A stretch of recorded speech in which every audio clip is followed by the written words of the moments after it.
Safe, reliable, efficient. Like a dependable friend, the Singapore Mass Rapid Transit never fails to embrace the lives that trust themselves to it.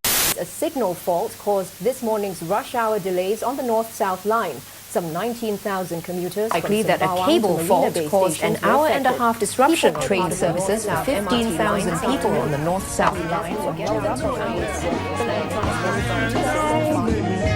Service disruptions do happen from time to time.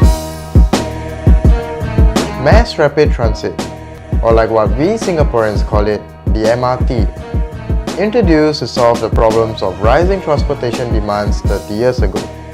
But nowadays, it's pretty much the opposite. It is the most talked about issue in our transportation system. So what went wrong? In 2011, the north-south and east-west line suffered the worst train breakdown in its history of train service.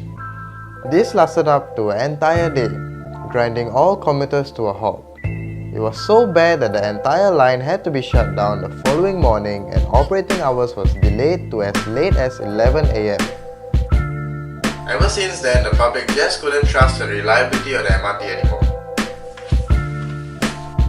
In 2015 alone, one would have experienced at least 40 train faults. That's an average of one train fault every 9 days.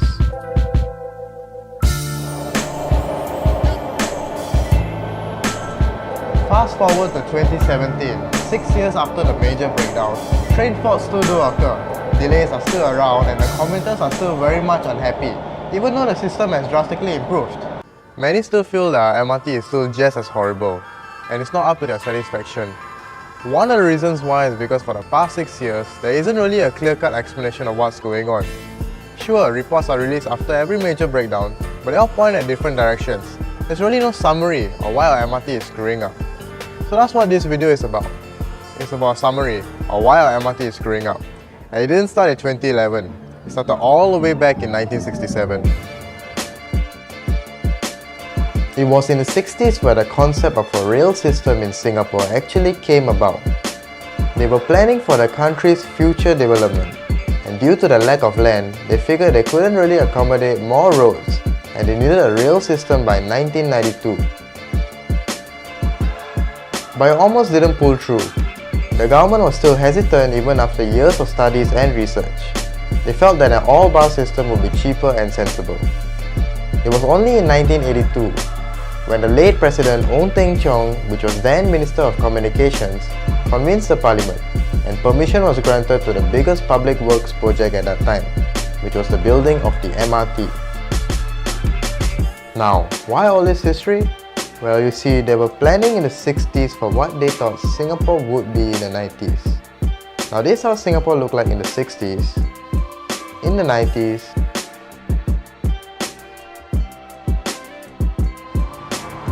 and this is how it looks like now. I don't know if you get the idea, but it seems like we've developed way faster than expected.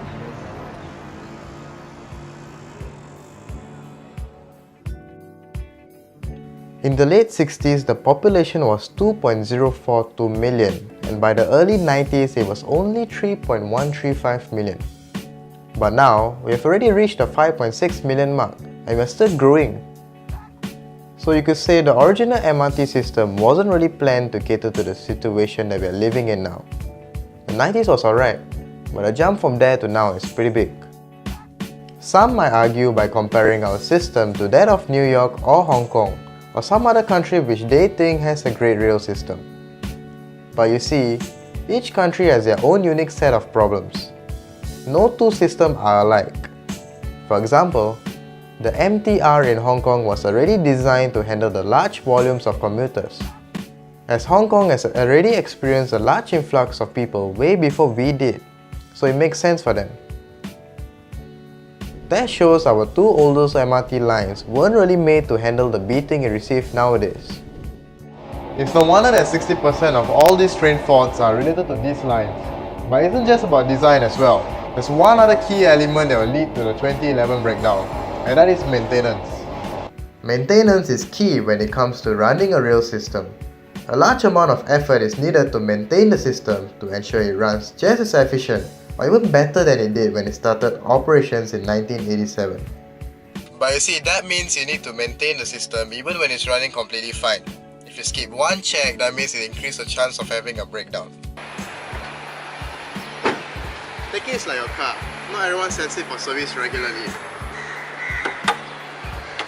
Until something goes physically wrong.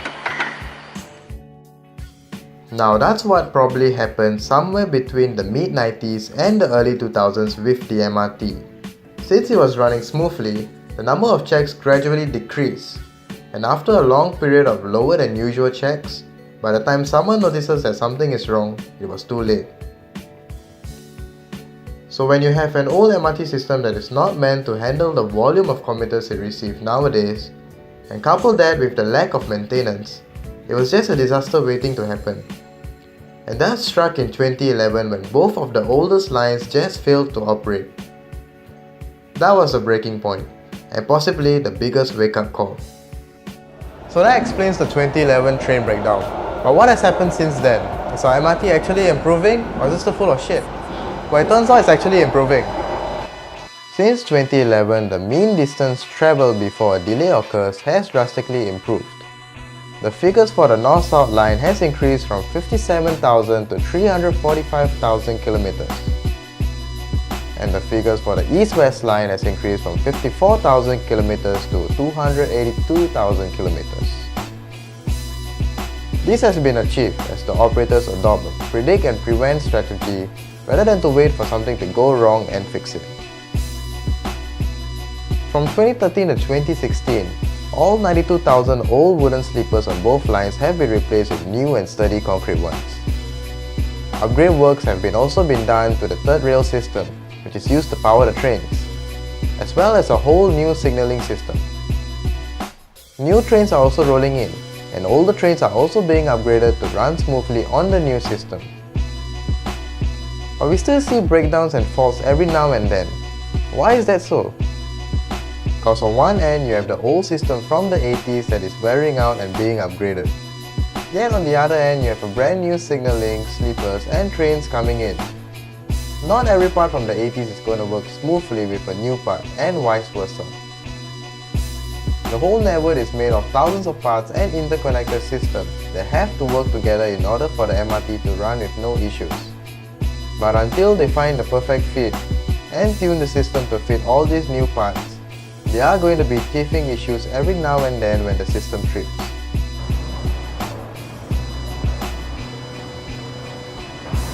Besides, the only time frame these operators have is a 4 to 5 hour window every night when the MRT isn't operating. There isn't any option of shutting down the line either or diverting the commuters. After all, it is our backbone, it has to be renewed as it runs. This means the staff are pressured to work in short time frame as well as maintaining super quiet operations. With such restrictions, it will probably take a few months or even up to a year before the new signalling system stabilizes. And it will take a couple more years for all new infrastructure to set in. When that happens, the MRT will be more efficient than before, with a larger fleet of trains, a new and more reliable and robust signalling system. Train intervals can be as short as 100 seconds. The only downside is that we commuters will probably have to experience more delays and breakdowns until the upgrade works are complete. But at least the next time you board the MRT, you will understand that it's not just about the train that you're seeing, or the one that you're waiting to board. It's about the other train that left the depot at 5 AM and is still running alongside with 150 over trains. It's about the maintenance crew that just spend an entire night doing works while you're sleeping, just to make sure that the train you board will arrive on time. It's about the entire system as a whole, starting from debates in the 60s to the launch in the 80s. And after 30 years of operation in 2017, the MRT may not be perfect, but it's clearly improving.